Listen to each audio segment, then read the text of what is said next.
अगर तुम इस वीडियो को स्किप करने का सोच रहे हो तो शायद तुम्हें अंदर से ही पता है सच तुम्हारे खिलाफ है। ये वीडियो उन लोगों के लिए नहीं है जो झूठ के साथ आराम से जीना सीख चुके हैं। और अगर तुम्हें लगता है तुम सेफ हो तो ये वीडियो सबसे पहले तुम्हारी ही परेशानी बनने वाली है।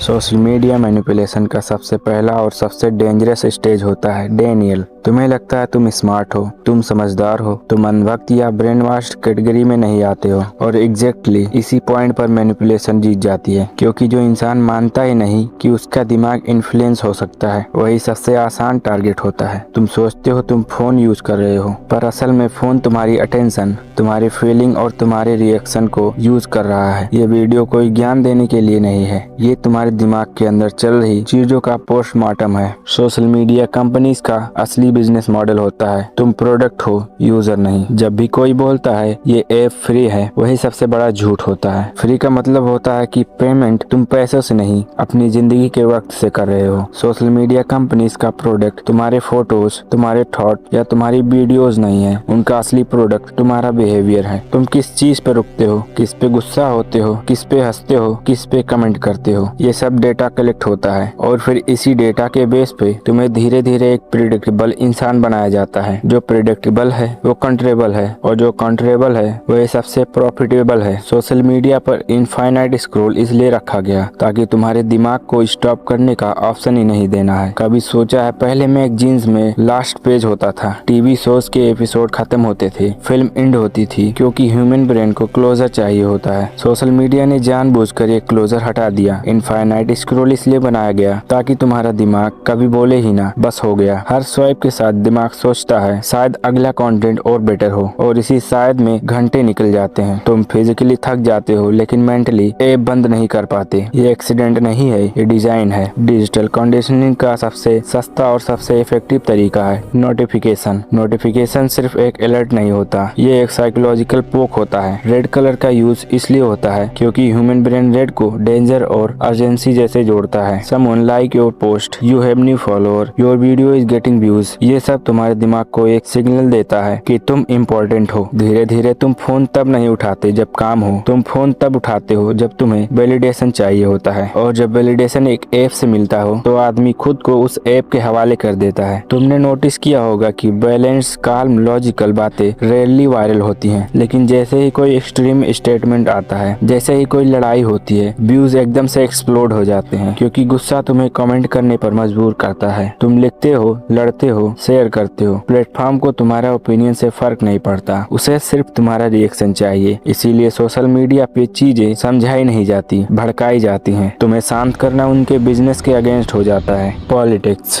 पॉलिटिकल मैनिपुलेशन का सबसे खतरनाक एस्पेक्ट ये होता है कि तुम्हें कभी लगता ही नहीं कि तुम मैनिपुलेट हो रहे हो। तुम सोचते हो तुम अवेयर हो रहे हो, पर असल में तुम सिर्फ वही देख रहे हो जो तुम्हें इमोशनली एक्साइट करता है। एक ही इश्यूज पर अलग अलग लोगों को अलग अलग नैरेटिव दिखाया जाता है। किसी को लगता है देश खतरे में है, किसी को लगता है डेमोक्रेसी खतरे में है। दोनों इमोशनली चार्ज हैं, दोनों एंगेज्ड हैं, और प्लेटफॉर्म दोनों से पैसे कमा रहा है। और सबसे तेज वायरल होने वाली आग religion, caste, gender. Human brain naturally अपनी आइडेंटिटी को प्रोटेक्ट करता है। सोशल मीडिया इसी इंस्टिंक्ट का फायदा उठाता है। एक फोटो, एक सेंटेंस, बिना कॉन्टेक्स्ट का क्लिप, और तुरंत साइट्स बन जाते हैं। लोग फैक्ट चेक भी नहीं करते, क्योंकि जब आइडेंटिटी अटैक होती है तो लॉजिक ऑफलाइन हो जाता है। तुम्हें लगता है तुम अपने धर्म, अपनी जात, अपनी आइडियोलॉजी के लिए लड़ रहे हो, पर असल में तुम सिर्फ प्लेटफॉर्म के रिटेंशन नंबर बढ़ा रहे हो। आजकल के इन्फ्लुएंसर आइडियोलॉजी के नहीं, एंगेजमेंट के गुलाम हैं। आज के टाइम में इन्फ्लुएंसर्स वही बोलते हैं जो एल्गोरिथम को पसंद आए। कंसिस्टेंसी, सच्चाई, मोरल स्टैंड, ये सब सेकेंडरी हो जाते हैं। आज एक स्टैंड, कल उसका अपोजिट। तुम्हें लगता है ये लोग लीडर हैं, पर ये सिर्फ ट्रेंड रीडर हैं। जहाँ हवा वहाँ ये। और जब तुम उनकी बातों को अपना ओपिनियन बना लेते हो तो तुम अपना सोच आउटसोर्स कर देते हो। सोशल मीडिया पर जो मेजोरिटी दिखती है वो अक्सर रियल मेजोरिटी नहीं होती। Bots, paid shares, coordinate posting, ये सब तुम्हें ये फील कराने के लिए होते हैं कि सब यही सोच रहे हैं। ह्यूमन बिहेवियर का रूल है, इंसान भीड़ के साथ चलना सेफ समझता है। इसी इंस्टिंक्ट का मिसयूज होता है। तुम अकेले पढ़ने के डर से चुप हो जाते हो या भीड़ के साथ चल देते हो। लेकिन व्हाट्सएप पे ये अलग होता है, ट्रस्ट का सबसे बड़ा मिसयूज। व्हाट्सएप पर मैनिपुलेशन एल्गोरिदम से नहीं, रिश्तों से होती है। जब कोई मैसेज फैमिली ग्रुप से आता है तो दिमाग ऑटोमेटिकली गार्ड डाउन कर देता है, अपना ही भेज रहा होगा। और यहीं से फेक न्यूज घर के अंदर घुस जाती है। Political propaganda, communal fair, fake achievement सब साइलेंटली सर्कुलेट होते रहते हैं। सोशल मीडिया कंपनीज थके हुए दिमाग पर सबसे आसान कब्जा कर लेती हैं। जब इंसान मेंटली वीक होता है तब वो सबसे ज्यादा स्क्रॉल करता है। रात के 1 बजे काम के स्ट्रेस के बाद पर्सनल प्रॉब्लम के बीच प्लेटफॉर्म को पता है तुम कब वीक हो। इसी टाइम पे इमोशनली कंटेंट पुश होते हैं। तुम्हारे दर्द, तुम्हारा गुस्सा, तुम्हारी लोनलेस सब मोनेटाइज होते हैं। और कंपनीज तुम्हें अपने प्लेटफॉर्म से जाने नहीं देती, क्योंकि अगर तुम